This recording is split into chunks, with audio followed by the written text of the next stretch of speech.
flirt, what do the different letters stand for? Well, the F stands for the form and structure of the poem. The L stands for language. The I stands for imagery. The R stands for two things, rhythm and rhyme. And the T also stands for two things, tone and themes. So let's have a look at the poem first of all. So here's my title. What the teacher said when asked, "What are we having for geography, miss?" So I'm going to start off with F, form and structure. So what do we mean by these two words? Well, first of all, form means what is it? What kind of poem is it? Well, if I have a look at this poem, I can see that it's not any special kind of poem. It's not a sonnet. It's not a ballad. It's as though the poet is kind of just doing whatever they want. And we call this kind of poetry, I'm just going to write it down here underneath form, free verse. So I could say, in my writing, this poem takes the form of free verse, but that wouldn't really be enough for the examiner. I would have to tell him why I think the poet has chosen to use free verse rather than, for example, the sonnet form. Well, if I think back to my poem, it's a poem sort of all about freedom, isn't it? A narrator who wants to touch the clouds. So what I would maybe say is that the poet has chosen to use free verse to show that this is a poem all about breaking away from conventions. And that way, I'm not just saying what it is, but I'm analysing why the poet has used that type of form. So the form, once again, it means, what is this poem? Now, next part of this is structure. Just like we would say, what's the structure of a building? Well, it's got 8 rooms and a staircase. The structure of a poem means the same thing. How is it put together? Well, if I look at this poem, I can see that it's got lots of different stanzas. Now, are the stanzas regular or irregular? That means, are they all the same or are they different? Well, straight away I can see that each stanza is of a different length. All the lines are of different lengths. So once again, I can see that this poet isn't really sticking to any rules. They're not sticking to a regular structure, which suggests the narrator is expressing themselves very freely and spontaneously. So what I'm going to write down for structure is I'm going to write down that it has irregular stanzas.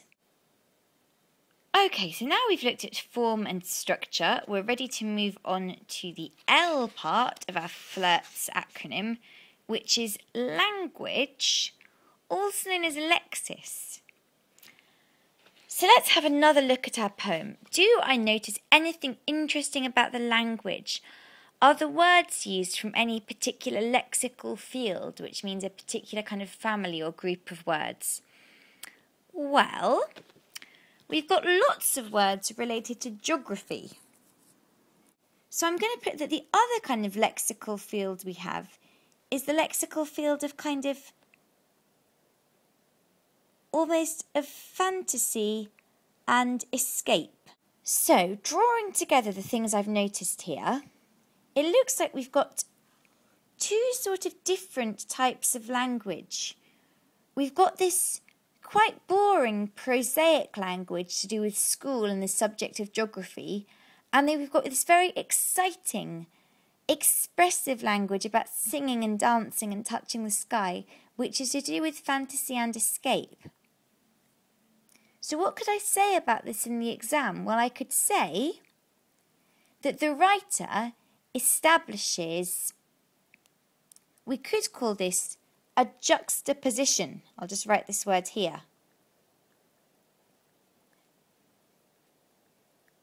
We've got a juxtaposition, which means we've got two things placed in direct contrast. We've got a juxtaposition between the very mundane language of the subject that the teacher teaches and then the very exciting, fantastical language of her kind of fantasies and daydreams that she has while she's teaching. So this once again reinforces this idea of a mental and a psychological escape from a really mundane and boring world. Now that we've finished looking at language or lexis, we can move on to the I letter of our FLIRT acronym, which stood for imagery. We've actually got them all written down just to save a bit of time. But if I quickly look back at the poem, picking out imagery means picking out anything that makes me get a picture in my head. So for example, I'm in a high mood. It's imagery because he's not literally high up, he's not literally floating in the air, but that gives us an image of how he's feeling. What else is an image? I want to touch the clouds. I'd look through the poem just like that. I'd pick out all the different bits of imagery and then I'd try to work out what I was going to say about them. Now that we've finished looking at imagery, we can move on to the second to last part of our FLIRT acronym, which is R, which stands for rhythm and rhyme. Now, looking back at our poem, can we see a regular pattern of rhythm? There's not a regular metre to this poem, which once again relates back to what we were saying earlier about there being a lack of regular rhyme scheme and of regular stanzas. This poem is all about freedom, and so it makes sense for there to be no regular metrical pattern. So we'll write down here underneath rhythm that there is no metrical pattern, which reinforces the idea that this poem is about the free expression of ideas.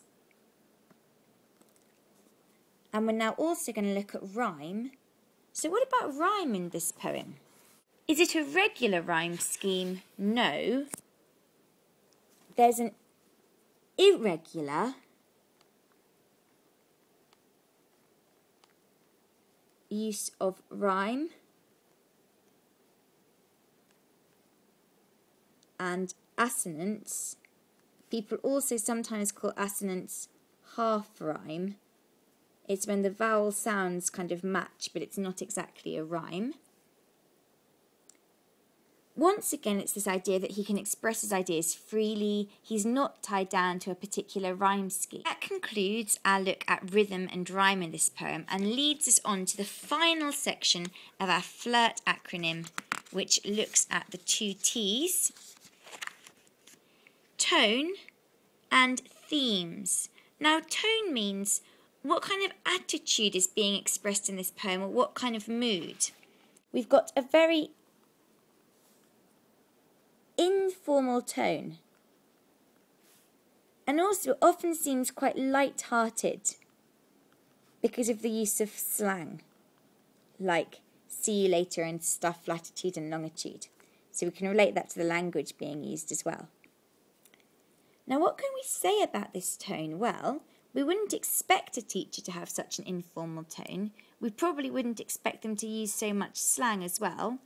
So once again, this tone gives us the idea that this is a poem about escaping from rules. And then the final part of our 2T is themes. So themes means the issues and ideas that this poem brings up. Well, it brings up loads of themes and issues. Firstly, and most obviously, it's about the theme of escape and escapism. It's also about imagination.